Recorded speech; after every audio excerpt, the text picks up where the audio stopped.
finals and 1 game away from the championship. This is what that was saved for. How worth it is it to bring something out like that to get into the upper bracket? This is like a $200,000 game, right? So Yeah. There you go. so Grand it's worth final it. for a $200,000 tournament happening right now. There you go. I would say it's that's worth it. That's a pretty simple answer. Yeah, definitely a lot on the line. I mean, when we just keep saying upper bracket, lower bracket, it can just sound like, oh, second chance. When or, you put the two numbers chances or in one it, then chance. it feels serious. Yeah.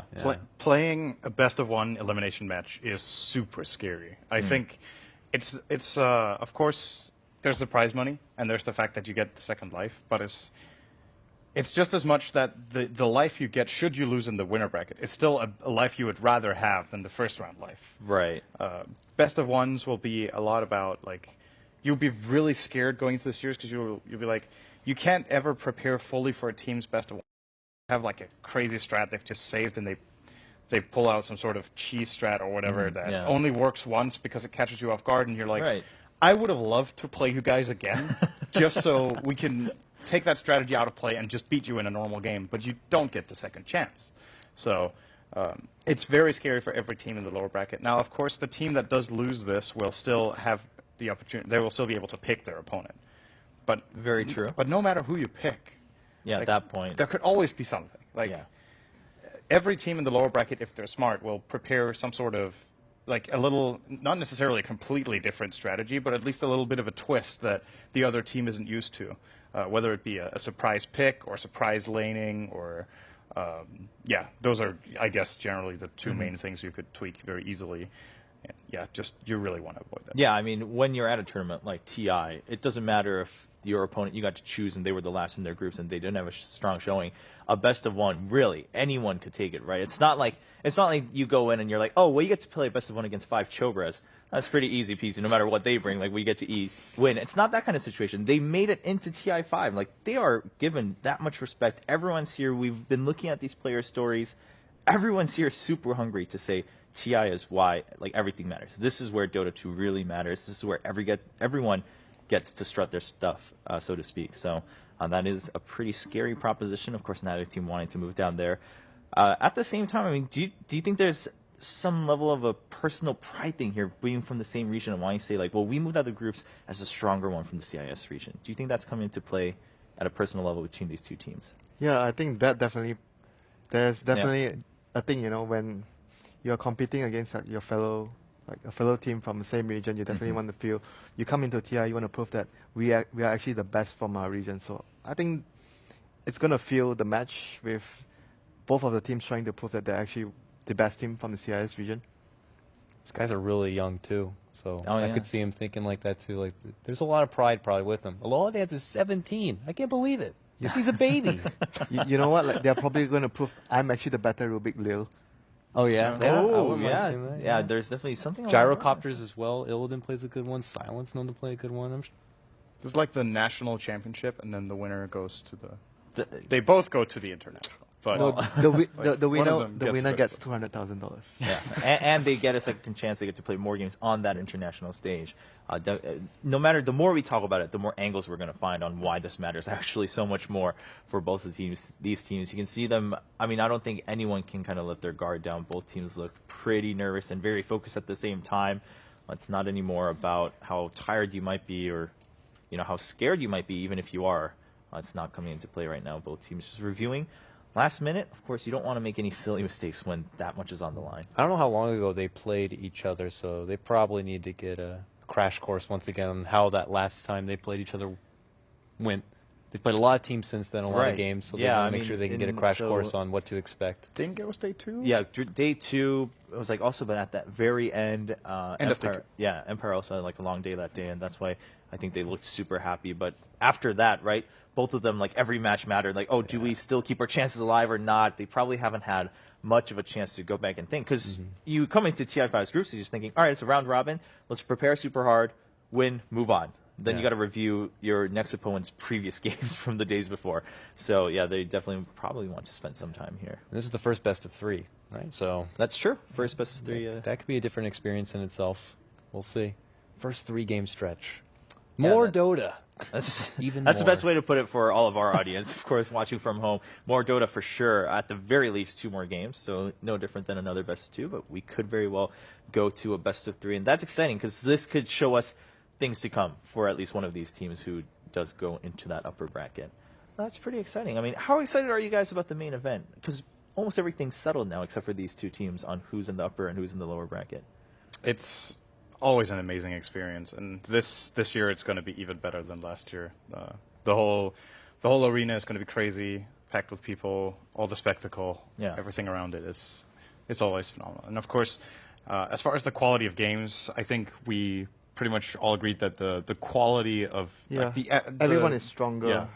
Yeah, the level of play is just higher, right? And it also seems like the metagame, but you could be tricked by that because last year a lot of people criticized, of course, thought it was a letdown that the finals were as short as they were, and they were. I think it was 3-1, right?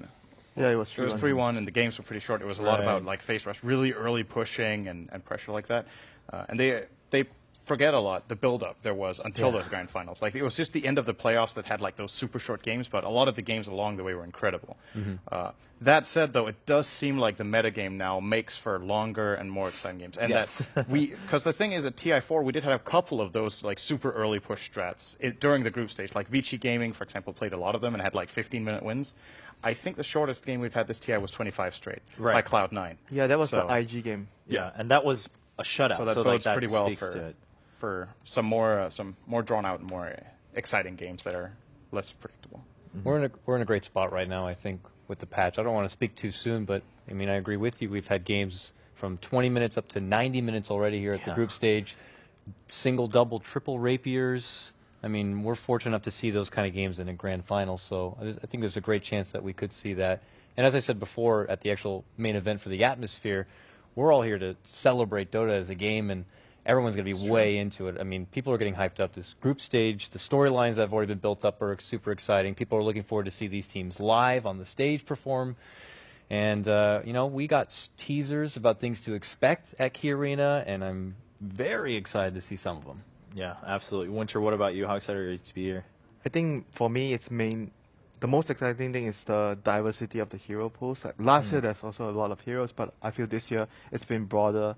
There are a lot of heroes picked, and the strategies. Both and eHome and most importantly, I feel the biggest change is the itemization. The new items really, it's a different phase for the supports. You know, supports usually don't get to do so much with their gold. You know, you don't get too much gold, but currently you have a lot of new items that have been being popularized on the supports, like the Solar Crest, the Glimmer Cape. These are the 2 biggest items, and they allowed a lot of supports to shine when they couldn't before. And I'm really excited to see, because I'm really the support guy, so I like to talk about the supports. Yeah, absolutely, man. Definitely something to keep an eye on. Well, ladies and gentlemen, all you guys watching from home, thank you so much for sticking with us as we just about are ready to go into game number 1. Draft just kicks off between Virtus Pro and Team Empire. Of course, to all of our fans on the other side of the world, it's getting late, but if you're still here watching live, that's awesome and amazing.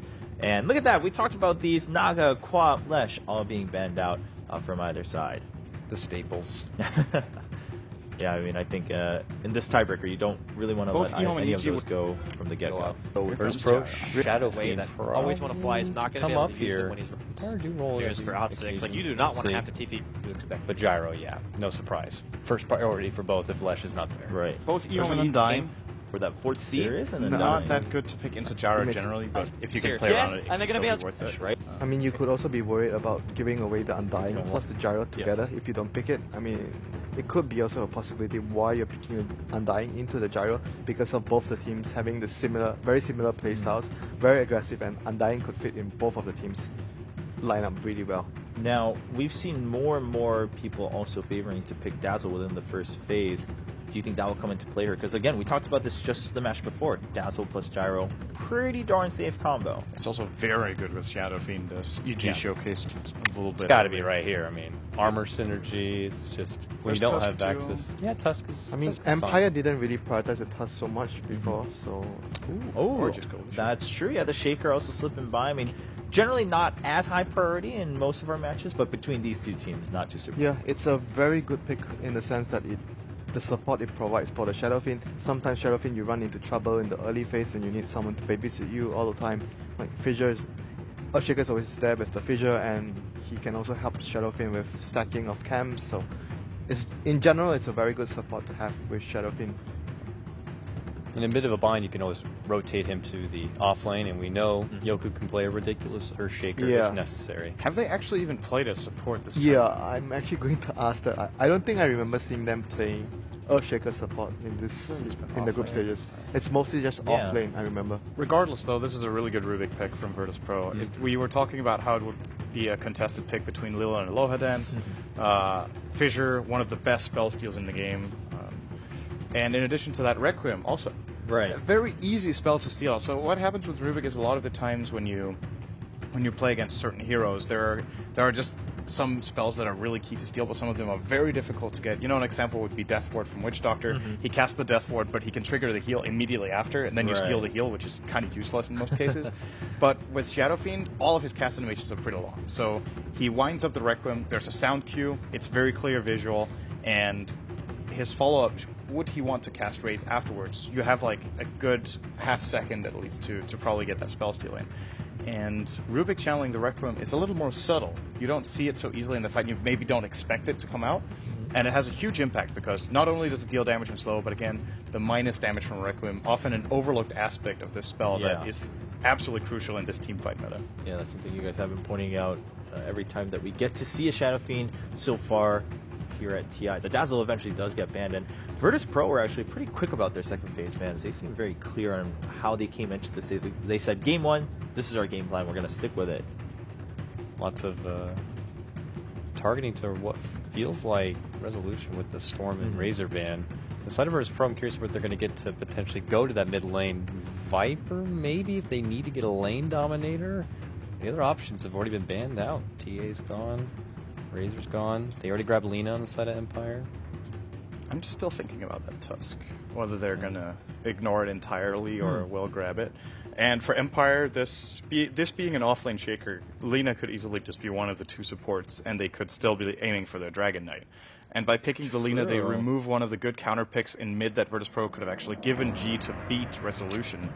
With Queen of Pain also being banned and G's Shadow Fiend picked, it seems like they're really targeting him. And the TA banned, and the Ledge Track banned, and the Storm, and the Razor. Okay, so I feel like we've kind of overlooked that. They are targeting G super hard, actually. Yeah, I mean, it sounds like both sides tried to start the targeting, but at the end, Empire they target came out each on other's top. mids, actually.